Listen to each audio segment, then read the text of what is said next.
Chapter 38. Ayianna followed Goma through the great halls of the palace. Great tapestries hung from the ceiling against the beige stone. Woven in its threads were the stories of the 7 races of Nalu: man, elf, dwarf, paladin, kaleki, haruzo, and the najiso. Then the hall emptied into a large round room with a dome ceiling. Elaborate murals depicting epic battle scenes and grand celebrations adorned the round room, each scene fading into another. The rays of the sun spilled through the narrow arched windows and caused the paintings to glimmer. Copper paneling ran along the base of the walls. Hazrul runes embossed the shiny metal and told the story of the murals above, but what they said, Ayianna couldn't tell. "You like the paintings?" The Haruza queen stood in the arched doorway. Tall and dark-skinned, she wore a white linen sheath dress, adorned with delicate embroidery and tiny emeralds that glittered when she walked. Her black hair was braided into a bun that exploded with tiny curls. She didn't wear a crown like the queens Ayianna had read about, but instead bright emeralds dotted her braids and temples. "Jipa Naru," Goma said, bowing. Ayianna stammered, not sure what to do. She glanced at the maidservant and bowed as well. Yes, I do, Jipa Naru." "Rise, Goma. Bring me Tarina to the merchant hall." "Yisoth, my Naru." The maidservant bowed and disappeared down the hallway. "The murals tell the birth of Nalu." With a smile at Ayianna, the queen pointed to a wall, and her wooden bangles clicked together, echoing in the room. A black shadow stretched to the ceiling and threatened to destroy the peoples beneath it. Its outstretched arm reached for a young elf riding a white horse. Many young men and women lay scattered over the ground, a bloody cavity in their chest where their hearts should have been. 1,000 years ago, Nalu was overshadowed in darkness, a divided land. It had no name. Lord Steigen had forged a forbidden union with Teysa, the queen of the underworld. She gave him immortality and the Toaz de Kon. In return, he worshipped her with the blood of the innocent. The 7 races formed an alliance to defeat them. The dark Haruza woman lowered her arm. Everything about her radiated grace and elegance. Not even the elves could compare to her fluid movements and lovely pose. She glided to the next scene. The shadow contrasted with white, glittering rays of light. The young elf lay dead at the feet of Teysa, his heart in her hands. The queen of death's face contorted in pain. Trig, the only person to return from Zohar alive, did so, but not without a cost. His death released Karasi, the sacred pearl, from her confinement, breaking the wretched covenant between Teysa and Lord Steigen. Thus ended the Dark Age, and the land became Nalu. Ayianna touched the mural's cool surface. Had not her father told the same stories when she was a child? But at the time they seemed mere folklore rather than history of nations. Moving on to the next scene, she recognized the castle of Dagmar. People from all races streamed through its gates. Painted banners representing different nations overlapped the image. Najira, the only guardian to have survived Steigen's evil Dwaza, built Dagmar and the Kelumsa Nutrazi, the guardian school of Nevins, choosing the next generation of Nevins to complete the guardian circle under the leadership of Karasi. "You speak about the sacred pearl as if it were a person." Ayianna stepped back from the wall. The queen nodded.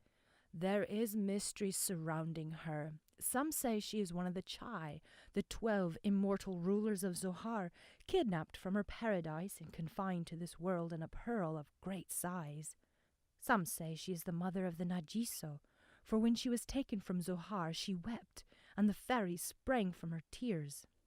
She rubbed the gold bangles around her wrists. "Karasi used to appear before the guardians, but she has been silent for centuries now. Some say she has died. Others say she is biding her time until the end of Nalu, when she will return home." Ayianna stared at the large white globe painted on the wall. The pearl was more than another idol fashioned by hands and tools to be worshipped like her mother's Nuja. But how did it fit with Osarin, or the Nevin's shadow god? And there was that strange word again, chai. The woman from Durka had used it, and now the queen. What do you mean the end of Nalu? The Thashaj prophecy speaks of it, where Najira will return with all the armies of Zohar in a final battle against the queen of the underworld. Ayianna gazed at the final painting. A shadow rose up against Nalu. Great fire danced at the shadow's feet.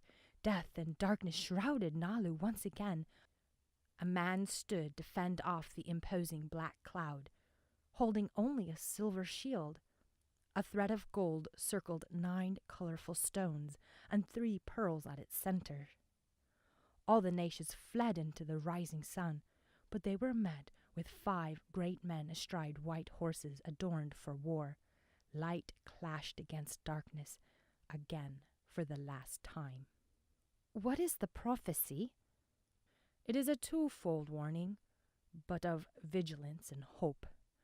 When all seems dark and the days grow evil, Zohar will not forget the people of Nalu, but in order to regain that which was lost, Nalu must end. Ayianna brushed her fingertips on the silver shield. Who is he? The chosen one. Only he will know how to use the great shield of Zohar. Do you think we are in the days of the prophecy? Prophecies are difficult to understand, and the Sage prophecy speaks of the dagger and the shield. Each serves its purpose, but at different times and reasons. The Haruza raised her arm to the archway. We should proceed. Dagger? Ayianna tore her eyes away from the paintings and followed after the Haruza woman down another corridor. Was her father guarding the prophecy's dagger? If only the queen would elaborate. Who else knew? Kale? Eloith? She'd ask the fairy. The queen led Ayianna into a large room. I am certain after such an ordeal in the desert, you must be exhausted. How are you feeling this morning? Ayianna hardly heard the queen as she took in the explosion of color. Amid the twisting marble pillars, tables of fabrics, trinkets, and pottery filled the room. Bright tapestries adorned the walls. Then, when things couldn't have gotten more overwhelming, several large cats with glossy black velvet fur glided through the arched doorways and sat on their haunches. Realizing she had been asked a question, Ayianna quickly replied, I'm sorry, my Naru. I'm a bit sore, but I feel quite rested. Yes, well, you have slept for 3 days. 3? A man approached, flanked by 2 older women. He bowed low. Jipa Naru, it is a pleasure to serve you and your young guest. How can I be of service?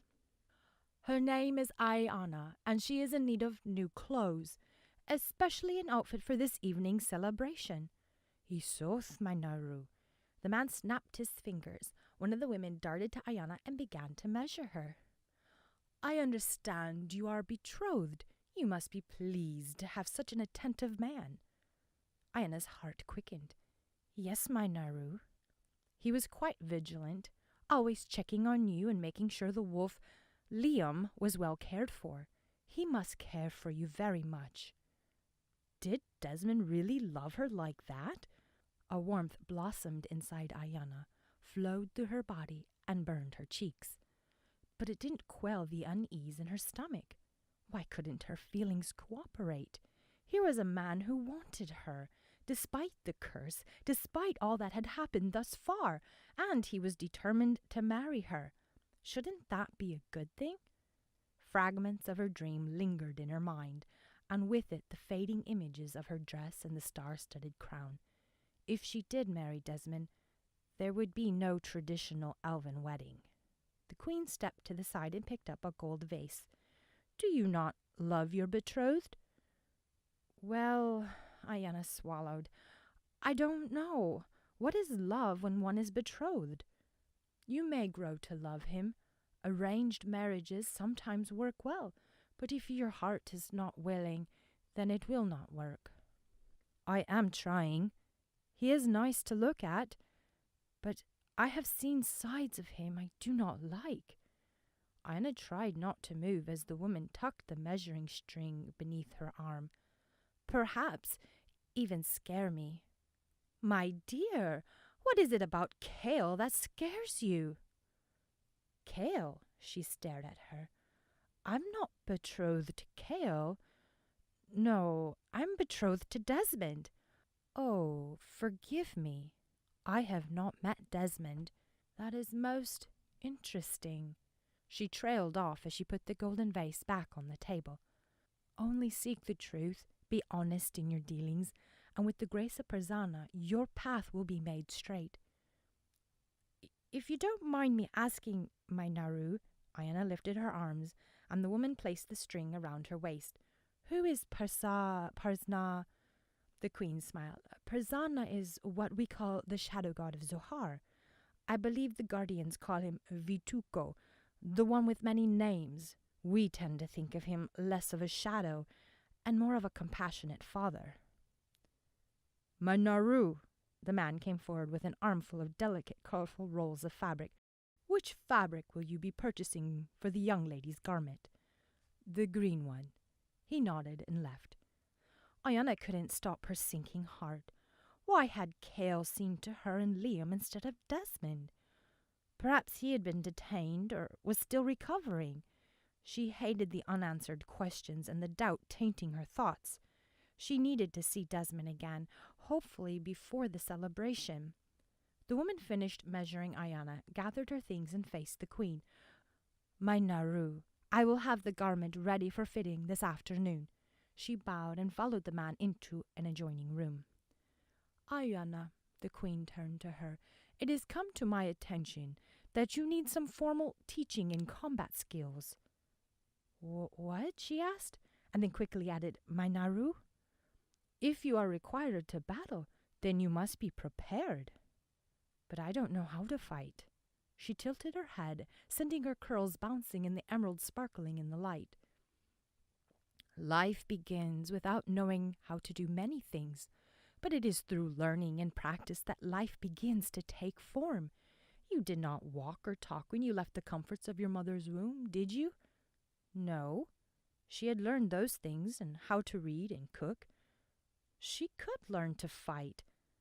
Like diamonds in the rough, tiny nuggets of confidence glittered amid her anxiety. Goma entered with a woman dressed in leather armor. They bowed in greeting. The queen smiled.